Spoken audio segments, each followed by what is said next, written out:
Esse vídeo já começa pelo fim, porque eu esqueci de gravar antes de chegar aqui no cinema, até porque eu cheguei em cima da hora. Morro de pena.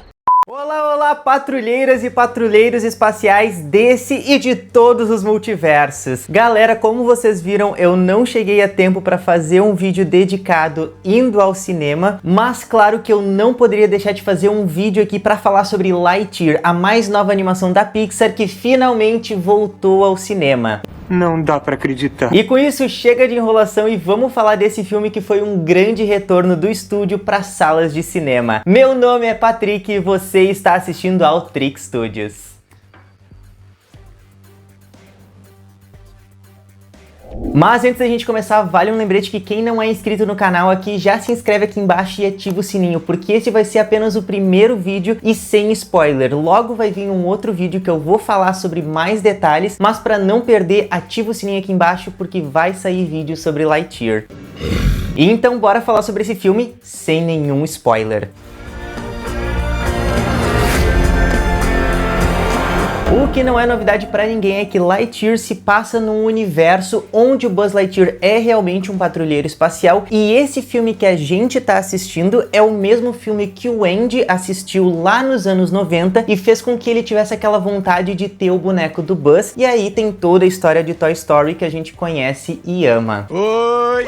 E aí por muito tempo eu imaginei que esse filme teria uma conexão muito grande com o universo de Toy Story e que por vezes Toy Story fosse uma base, fosse uma forma da gente ter que assistir quase como um universo compartilhado como é o da Marvel e assim conseguir aproveitar melhor o filme do Lightyear. Mas eu tava muito errado. Surprise! Porque esse filme consegue equilibrar muito bem a nostalgia daquele fã que assistiu desde o início todas as histórias do Buzz como brinquedo, mas consegue agregar muito bem também os novos fãs. Quem assistir esse filme sem ter assistido os filmes de Toy Story, You guys are losers. vai aproveitar muito bem essa aventura espacial. Isso eu garanto pra vocês. E isso foi uma coisa que me atraiu muito, porque eu fiquei pensando muito, tá, eu amo os filmes de Toy Story, adoro como eles construíram esse é o início, a base da Pixar, mas pode ser que as crianças que vão assistir esse filme fiquem um pouco perdidas, claro. Talvez não deem muita bola pra isso, mas não vão entender toda a importância do personagem. E na verdade o filme consegue construir muito bem essa importância. Como sempre, a Pixar consegue contar uma história que faz com que a gente se importe com os personagens e crie sim uma empatia, entenda o lado humano deles. Claro, isso a gente pode associar muito à belíssima direção do Angus MacLane, que consegue trazer uma história muito coesa e que dá consequências e um desenrolar da narrativa muito bem estruturado, mas também eu não posso negar, como um grande fã da Pixar,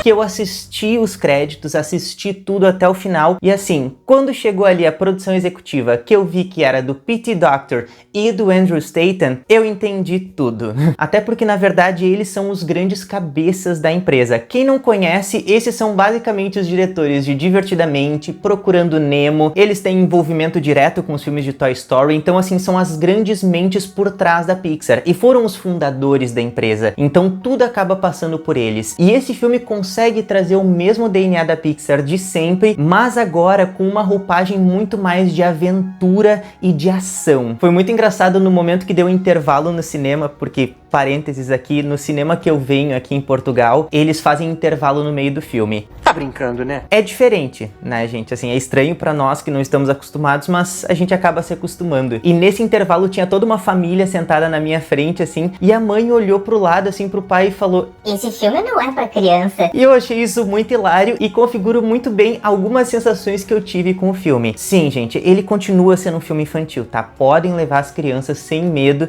porque é um filme muito divertido, é um filme com muita ação, mas ele tem uma ação que é diferente do que a gente estava acostumado com outros longas da Pixar. Até mesmo se a gente pegar filmes como Carros, por exemplo, que por mais que tenha toda uma emoção ali, ele tem também uma questão de ação, por ser filme de corrida, tudo, ele ainda é bem suave. E esse filme aqui, ele traz uma ação muito real, assim, e real de novo, nada que faça com que a gente se questione se as crianças podem assistir ou não. Acho que foi uma reação muito autêntica dessa mãe, mas que não configura necessariamente um medo, um temor de levar as crianças para assistir. Eu super recomendo, na verdade, porque eu acredito que essa mãe se deparou justamente com algo que eu já tinha comentado aqui no canal e que eu trouxe muito, que é a ideia de que esse é um filme da Pixar, é uma animação da Pixar com moldes de Star Wars. E isso é nítido, gente, em vários momentos, em detalhes, muitas vezes de cenário ou de estruturação visual, tinha muitos elementos que me remetiam a Star Wars. Isso é muito legal. Eu, como fã de Star Wars e fã da Pixar, achei uma combinação excelente, muito divertida, muito legal de se assistir. Então talvez essa mistura que possa ter dado esse conflito, porque justamente não é um filme extremamente reflexivo, como é, por exemplo, Soul,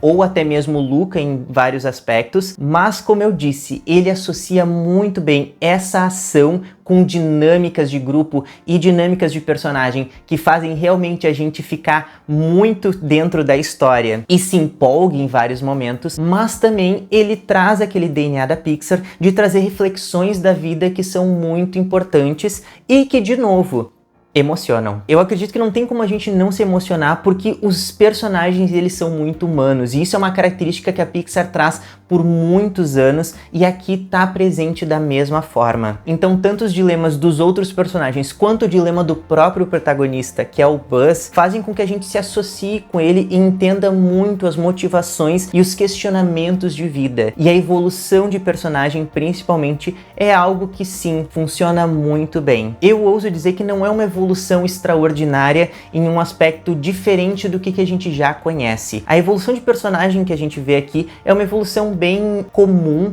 em outras histórias, mas a grande questão que aparece aqui são outros detalhes que eu vou contar para vocês agora. Mas antes de eu contar esses detalhes, vale lembrar que quem ainda não deixou o like aqui embaixo, deixa uma curtidinha aqui, porque isso não custa nada e me ajuda muito para que mais pessoas conheçam o canal, participem desses nossos debates, dessas nossas conversas sobre os universos da Disney. E é claro, eu fico muito grato por esse apoio também. Isso me ajuda demais, gente, e é de graça.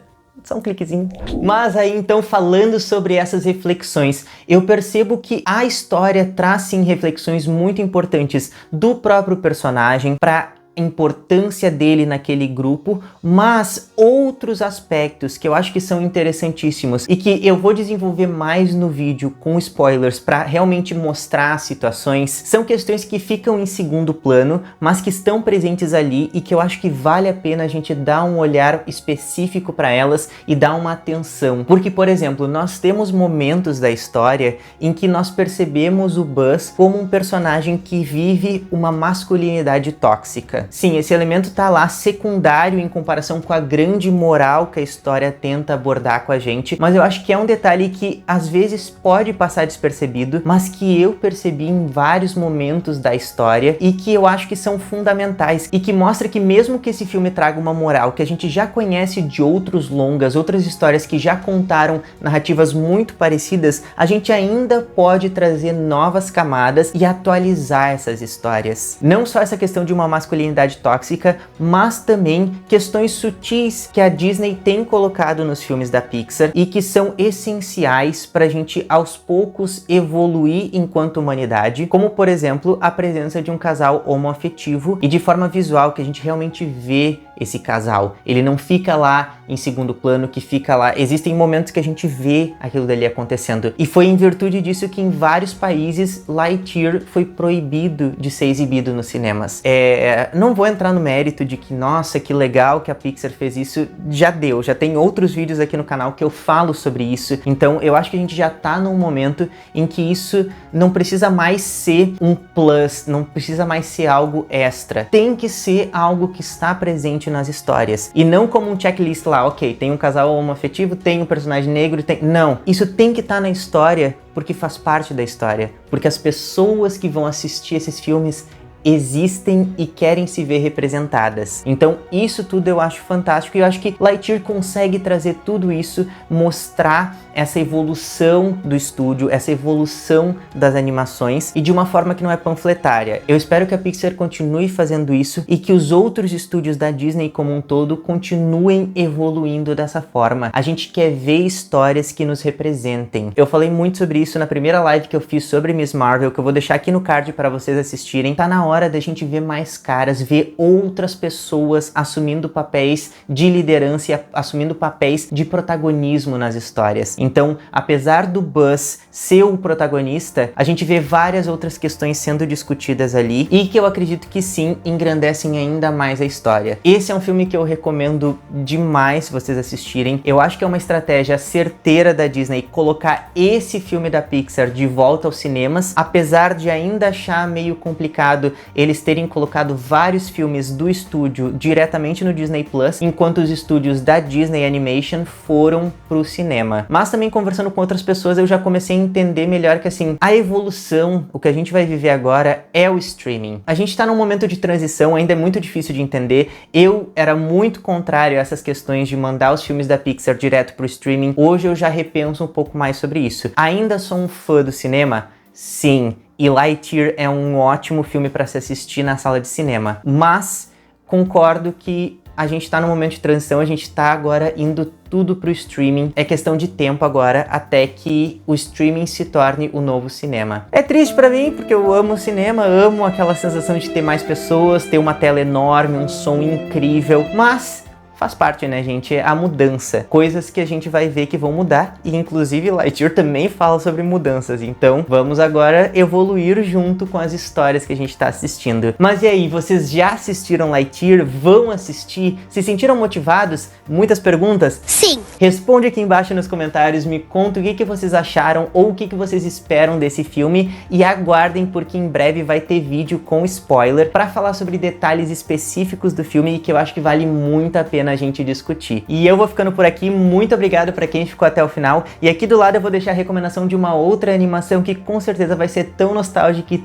tão bela quanto foi Lightyear. Muito obrigado, até a próxima e ao infinito e além!